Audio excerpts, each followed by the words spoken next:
El Giro de Italia partirá por cuarta vez en su historia desde la región del Piamonte.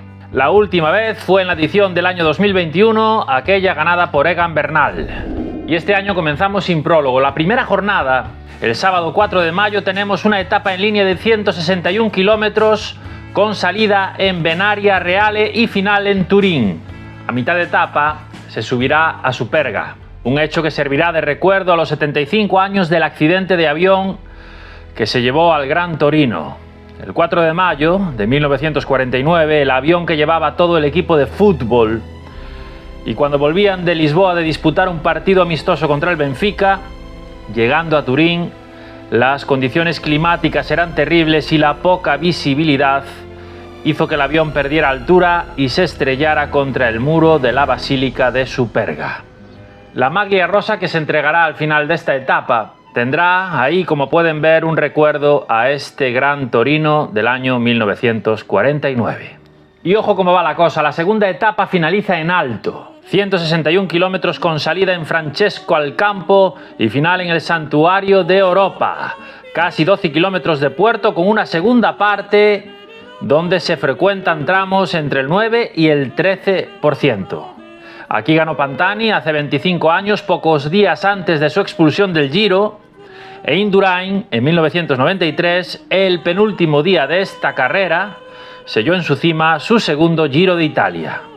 Tras estos dos primeros días atípicos en los que a algunos de los favoritos se les pueden empezar a ver las carencias, llega una semana algo más tranquila. El lunes, etapa para velocistas entre Novara y Fossano, y el martes 7 de mayo, más de lo mismo, 190 kilómetros entre Aquiterme y Andorra, aunque el inicio de etapa es algo más complicado que el del día anterior. Se atraviesan los Apeninos hasta el Col de Melogno. La etapa tiene 1700 metros de desnivel, pero como veis aquí la última parte es más favorable y los últimos 60 kilómetros se transita por territorio de la Milán-San Remo. El miércoles 8 comenzamos a descender por la bota. 178 kilómetros con salida en Génova y final en Lucca. Vamos ahí pegaditos al Tirreno y aunque al inicio tenemos ahí el paso del Braco para que se forme una fuga, los sprinters deben aprovechar cada día. El jueves 9 de mayo tenemos 190 kilómetros entre Torre del Lago Puccini, en Viareggio, y Ramolamo Terme. Llegando ahí con un final en cuesta, y esta será una jornada vistosa porque en la parte final, aquí veis, tendremos dos tramos de tierra de la Strade Bianche. Y el viernes 10 tendremos la primera de las dos cronos individuales que tendremos en este Giro. Atípicos 40 kilómetros para los tiempos que corren entre Foligno y la histórica, además de acogedora, Perugia. Crono prácticamente llana, con ese final en cuesta en la cima de esa colina donde el centro histórico de Perugia recibe al Giro. Al día siguiente, sábado, nos encontramos casi 4.000 metros de desnivel con 3 puertos en la primera etapa por los Apeninos. Jornada de 152 kilómetros entre Spoleto y Prati di Tivo, con un final de 14 kilómetros con una media del 7%. Aquí arriba, en Prati di Tivo, ya ganó Pogačar en la cuarta etapa de la Tirreno Adriático del año 2021.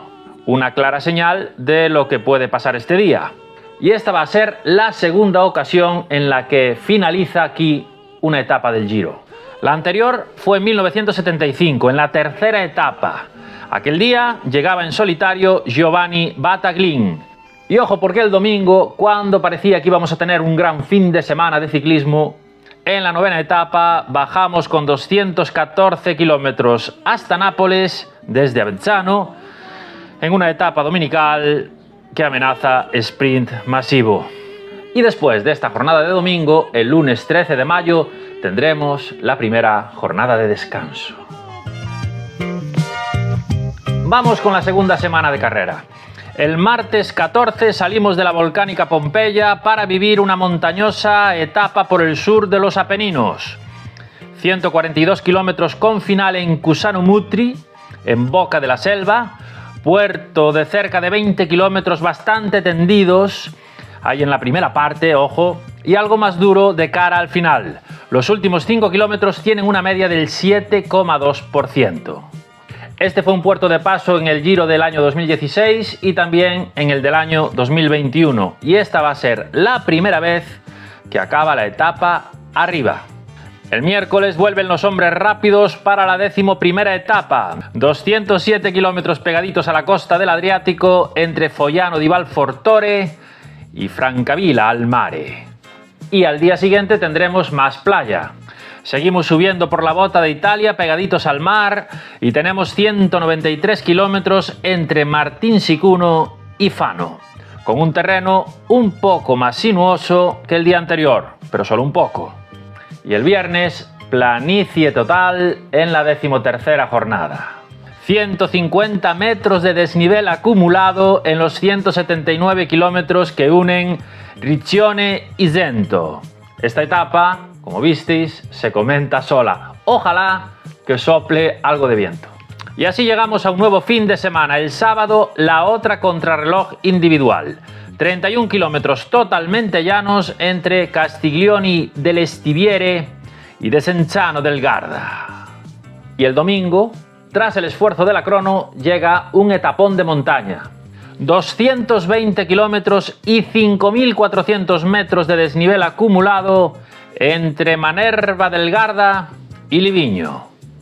De salida nos encontramos el Colle Zanzeno, luego se sube el Mortirolo por Mono, una vertiente no tan dura, 12 kilómetros al 7,6%, y al entrar en Suiza subimos la interminable Forcola de Livigno. Desde allí un rápido descenso y ascenso hasta el paso de Eira, donde los últimos 2 kilómetros de subida ascienden a la pista de esquí de Montolino, que está a casi 2.500 metros de altitud. ¡Ojo! Y al día siguiente, lunes, tendremos la segunda jornada de descanso. El martes 21 de mayo vuelve el Giro de Italia con una extrañísima etapa de montaña. 202 kilómetros con inicio en Livigno, a 2.000 metros de altitud, y de salida, en el kilómetro 53, coronaremos por la cara de Bormio el majestuoso Stelvio. Pero a partir de aquí, 115 kilómetros de descenso y llanura hasta comenzar las dos subidas encadenadas del Passo Pinei y Santa Cristina Val Gardena. Dos subidas tendidas, aunque los últimos 2 kilómetros de etapa tienen una media del 11%. El miércoles en la etapa 17ª tenemos 4.200 metros de desnivel en unos pírricos 159 kilómetros de etapa. Jornada corta pero con 5 puertos.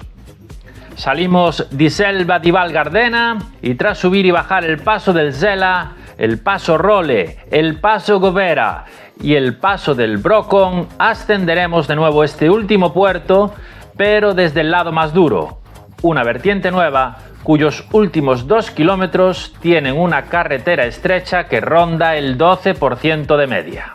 Este paso del Brocon estará presente en el Giro por segunda vez en su historia. La anterior fue en 1956 y fue puerto de paso en aquella terrible etapa 18ª, etapa de 242 kilómetros que finalizaba en el Monte Bondone.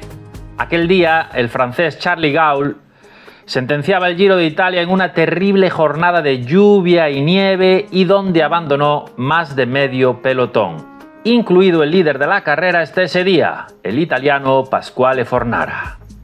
Al día siguiente, jueves 23, tomamos aire en esta jornada llana de 178 kilómetros entre Fiera di Primiero y Padova. La 19ª, el viernes, tendrá solo 157 kilómetros en continuo ascenso, hasta sumar 2.850 metros de desnivel, con salida en Mortegliano y final en Zapada. Y la última etapa antes del paseo del domingo será el sábado 25 de mayo. Apunten esta fecha. Tendremos un etapón de 184 kilómetros entre Alpago y Bazzano del Grappa, con un doble paso por el Monte Grappa y finaliza tras un larguísimo descenso.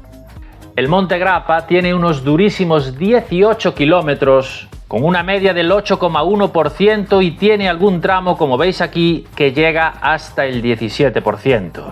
Esta será la quinta ocasión en la que este puerto va a estar presente en el Giro. 2 de ellas fueron como puerto de paso y las otras 2 como final de etapa. En 1968 ganó en su cima Emilio Casalini, que entraba por delante de Eddy Merckx. Y en el año 2014, saliendo desde Bassano de Grappa, lugar donde finaliza esta etapa del Giro 2024, tuvo lugar una cronoescalada que ganó el señor Nairo Quintana. Y ya el domingo 26 finaliza este Giro de Italia con un paseo turístico por Roma.